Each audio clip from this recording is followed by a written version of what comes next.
নমস্কার আমার প্রাণের চেয়ে প্রিয় বন্ধুরা আমাদের বাড়ির পাশেই ঠিক শস্যের জমি। তাই যখন কাজ না থাকে তখন চলে আসি শস্যের জমিতে ঘুরতে, যে দুই একটা পিক তুলবো এবং পিকগুলো তুলে ফেসবুকে আপলোড করে দেবো। আসলে তো শস্যের জমি দেখো বন্ধুরা, তোমরা কারা কারা শস্যের জমি ভালোবাসো এবং শস্যের জমিতে কারা কারা ছবি তুলতে ভালোবাসো, কেমন লাগছে বন্ধুরা বিকেলের পরিবেশটা একটুখানি জানাবে।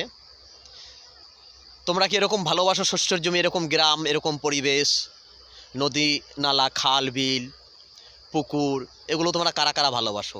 এগুলো কিন্তু আমাদের এখানে সবই আছে। আমাদের এখানে খেজুরের রস পাওয়া যায়।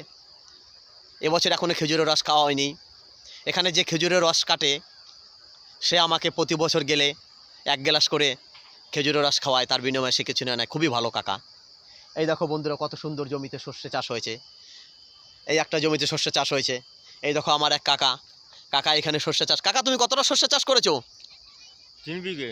3 বিঘে সর্ষে চাষ করেছো। তোমার সর্ষে কেমন হয়েছে কাকা? ভালো ভালো শস্য হয়েছে। ভালো শস্য হয়েছে, আমারটাও ভালো হয়েছে, কাকারটাও ভালো হয়েছে।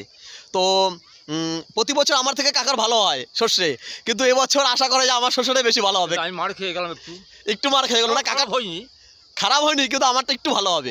আমার যদি 3 কুইন্টাল হয়, কাকার হয়তো 2 কুইন্টাল 80 কিলো হবে। ঠিক তো কাকা? ও কাকা তোমার নাম কি কাকা? আশরাফ শেখ। আশরাফ শেখ, এ হচ্ছে আমার কাকা আশরাফ শেখ, আমাদের পাশের জমি। ঠিক আছে। কাকার আমি আবার কেবল লাইনে ব্যবসা করি, কাকাদের বাড়িতে আমার লাইন রয়েছে। তো এখানে আমাদের কি বলবো বন্ধুরা, মানে আমাদের মাঠগুলো কি মানে বাড়ির কাছাকাছি, তো ছেলেপেলে এখানে প্রচুর ঘুরে ওড়াতে আসে।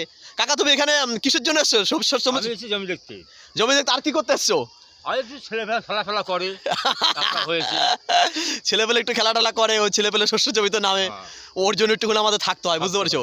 আমি যখন থাকি তখন একটু দেখে দিই। আসলে বন্ধুরা শস্যের গাছগুলো খুবই কিন্তু নরম, বুঝতে পেরেছো? অন্য ফসলে ঢুকলে হয়তো অসুবিধা হয় না, কিন্তু শস্যের গাছগুলো খুবই নরম, তাই তো কাকা?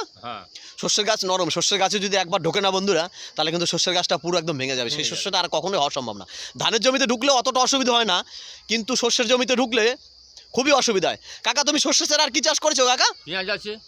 পেঁয়াজ কতটা লাগিয়েছো? 2 বিঘে। 2 বিঘে পেঁয়াজ লাগিয়েছে, 3 বিঘে শস্য লাগিয়েছে কাকা। তোমরা আশীর্বাদ করো কাকার যেন পেঁয়াজ এবং শস্য ভালো হয়, আমারও যেন শস্য ভালো হয়। ঠিক আছে, ওকে বন্ধুরা, বাই, ভালো থাকো, বিদায়। আবার পরবর্তী ব্লগে দেখা হবে। যদি দাদার ব্লগ ভালো লাগে অবশ্যই দাদার পাশে থাকবে, আর লাইক কমেন্ট শেয়ার করবে, আর নতুন বন্ধুরা অবশ্যই ফলো করবে।